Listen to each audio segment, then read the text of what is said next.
Hello and welcome to another Hub Notes.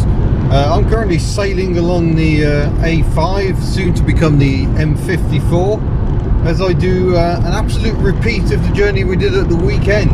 But this time I'm in Betty the Fairmont, so last time I was hurtling along here, I was in a certain amount of discomfort. I had a lot more company because Miss Hubnut was with me. Sadly she's working this week, but we had one of the dogs fell ill at the weekend and was causing rather a mess at the dog sitter's house. So we came back early from that trip. We were meant to stay in Lincolnshire for a few days, but we had to come back, make sure the dog's alright. He's fine, of course. And now I'm hurtling back to Lincolnshire for the unfinished business, the road tests I was meant to be doing while I was in Lincolnshire. Speaking of which, there are lots of you who have sent in requests for offers is more the thing. You've offered your cars, so many of you. I've got about 70 cars on the list at the moment, and you may get a bit miffed that I appear to have been in your area and haven't been in touch. It's just time. I can do a maximum of 3 tests in a day, maybe 4 at a push, and it just means that even if I'm in the area I might only be in there for a short time. And there just isn't time to do all of the vehicles I've been offered. So apologies if I've not driven your car yet. I know there are so many of you whose cars I haven't driven. Sorry also that I'm so silhouetted at the moment. You're currently attached to the passenger sun visor. It seems to be the best place to put the phone in this car. I've got a clamp that puts it here, but then it's a bit in my face and I don't like it. So you're currently attached to the sun visor, and seems to be working well enough. But yeah, compared to the Matiz, oh my gosh, this is just absolutely majestic. It's so peaceful, so quiet. I'm slightly annoyed by other road users who can't keep a consistent speed. You really notice that when you're using cruise control, and how marvellous cruise control is. It's just one less thing to worry about. You just set your speed and away you go. And we're sailing along very, very nicely indeed. But yeah, like I say, driving the Matiz, it's like going to the kitchen in the morning and having your breakfast, and you're perched on one of those nasty little bar stools, and that's fine while you're having breakfast. But now the washing machine has fired up onto maximum spin, and you're going to be there all day. So 6 hours sat on your stool in the kitchen with the washing machine going, it's quite horrendous. Whereas driving Betty is like wafting along on your sofa. I've been listening to the radio. I've been listening to Radio 1 an awful lot today. Perhaps because Betty has a good enough stereo, really good bass response. It's actually worth listening to Radio 1 rather than considering a mindless pile of noise. Let this transit come past. It's attempting to outpace a Mercedes Sprinter there. He's getting a bit of a shifter. And again, you can just use the resume and coast just to balance your speed. So I'm using the steering wheel buttons a lot. I'm not touching the pedals at all. Marvellous. But yeah, it's so comfy. So it's like wafting along on your sofa listening to your favourite music. So it compares very favourably. And this is what Betty was born to do, really. She is the distance machine. I mean, granted, the Matiz did 50 mpg on the way back from Lincolnshire. We took it a little more gently.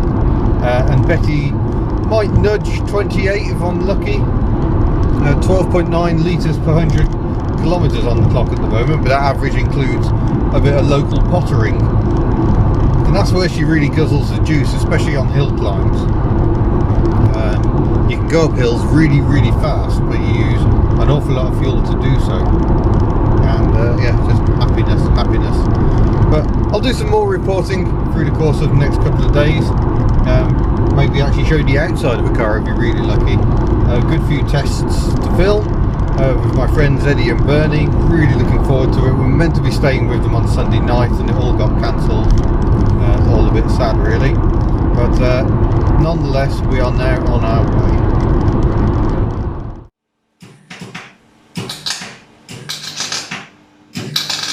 We are trying to make a tripod adapter because I forgot my tripod, and we're trying to make something that will work. But yes, we're at my friend Eddie's. I'd love to show you around outside, but I can't do that because of scary people on the internet. But it's going to be a fun day, I think, so we'll jump to the testing. And here we are shooting the first car of this trip, the Nissan Cherry Europe, with the tripod that Eddie made. This is a tripod for something else, it isn't for a camera. He's had to weld a nut onto this boss of a smaller tripod, so I've got a full height tripod to use for this filming. So thank you very much, Eddie. I can't believe I managed to forget my 2 tripods yet again. This is a sign of how rushed I was yesterday, because we've just got the Betty t-shirts back in stock, and I had to do a load of packing before a post run before I was actually able to get on the road to drive 250 miles back here to Lincolnshire. Welcome to my life. I've just finished filming with this little beauty, Austin A35. It's actually the first one I've driven. Ignore the puddle of water, that's because I had to do something a bit manual with the windscreen wipers to do a windscreen wiper test. I'm pleased to report that was successful. But yeah, charming, lovely little car. And I can't believe I've never driven one. It's not the best example, it's a bit careworn in places, but apparently it's very good underneath, and it's very good inside as well. Look at that. So that's that test concluded. That might be the last one we do today, I'm not entirely sure. Go and see what else is available. Eddie has so many cars. Well, we're on the way home. Still in Lincolnshire at the moment, very much the middle of nowhere sort of Lincolnshire. Yeah, heading home after a very successful couple of days away. Thanks to Eddie and Bernie for a lovely couple of days. It's been marvellous. Just talking cars for like 2 days solid. Marvellous. Yeah, fuel gauge had dropped quite dramatically overnight, but I think it was just the angle we were parked on. The car was convinced we had very little fuel and was starting to panic, but it's okay, Betty, you've actually got over a quarter of a tank, so it's all good. So we're not going to fill up with this little jet here, we'll push on a bit more. But yeah, can you see the cathedral on the horizon? I'm not entirely sure you can, but it is there and it is very impressive. There we go, it's about as good a view as you're going to get, because we're starting to sink down behind the trees, but that is the cathedral. You can just see peeking up above the trees ahead of us as we arrive at Lincoln. Went and visited Lincoln with Myrtle 2 years ago, I think, and very impressive it is too. But yeah, this car is just monumentally impressive for journeys like this. It really is the vehicle. Trying a different phone mount position here, so we'll see how well this goes. But hello, police. They're driving very slowly to the scene of whatever's going on. There we go.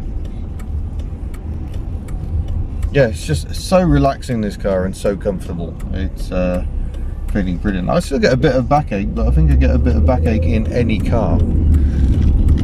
So yeah, any car you drive for 6 hours a day is liable to cause a little backache.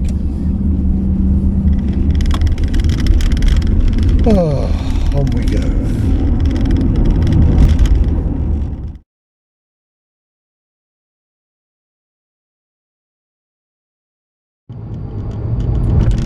Well, that's been quite a couple of days. I'm making another attempt to drive home today. You will have seen in a video on the main channel that my initial attempts to get home did not end very well, and I ended up crashing Betty the Ford Fairmont. Just a horrible, horrible day. I'm still not entirely over it. I'm back on the horse and driving, and I'm in an Audi A2, which is probably a bit unexpected. My friends Eddie and Bernie, bless them, they're just so nice, and they've lent me this Audi A2 to get home in, and should be seeing them at the social next weekend, but whether Betty makes it to the social kind of remains to be seen. I don't hold out great hopes, because we're having to source parts from Australia, and I doubt they're going to arrive and be fitted in time, which is a shame, because I was so looking forward to showing Betty off to everyone and letting them meet that legendary car, and now it can't happen.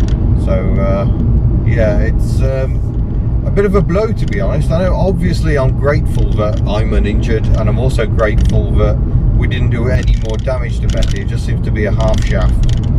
The rear wheel took such a hit on the curb as I came round, but yeah, it has caused a few problems there. So my friend Andrew, who I borrowed the Holden Ute from when I was in Melbourne, was in a scrapyard today, ripping a half shaft and the whole hub assembly out of another AU.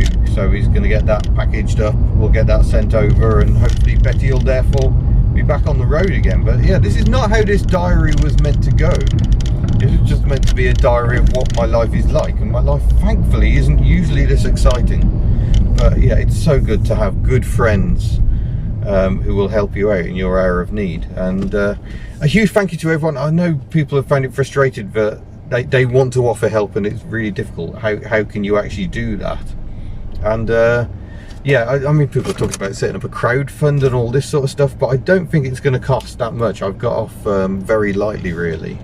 But yeah, I'm hugely grateful that people want to do that sort of thing for this strange bloke off the internet. It's hugely heartwarming. But don't worry, the situation is under control. The best thing you can do is watch my videos. If you really feel the need to support financially, you can head to the store and buy stuff. That supports us. Or you can just do a donation via the store, or become a patron, or become a channel member here on YouTube. There are so many ways you can support the channel, but yeah, don't feel you have to, because yeah, it's been distressing, but it could have been far worse. So hopefully for less than £100 we can get Betty back on the road again. I say that, I'm not quite sure how much it's going to cost to ship a half shaft from Melbourne, but we're going to find out. I'm sorry about the rattle. There's a bit of a rattle on my phone holder. The suspension on this Audi A2 is not my cup of tea, but it does have a massive pantograph wiper, so that will be a long-term test appearing on the main channel, because I don't usually get to drive a car like 500 miles during a test. So it sounds like we've got something a bit bearingy going in the engine bay. But yeah, it should be fun. Oh, there's a giant combine harvester coming the other way, which you will see as a bright yellow flash shortly. That is quite a big one. If you'll pardon the expression. Here it comes. Whoosh! Oh yeah, when you've had a skinny moment in the wet, this is exactly the sort of conditions you want.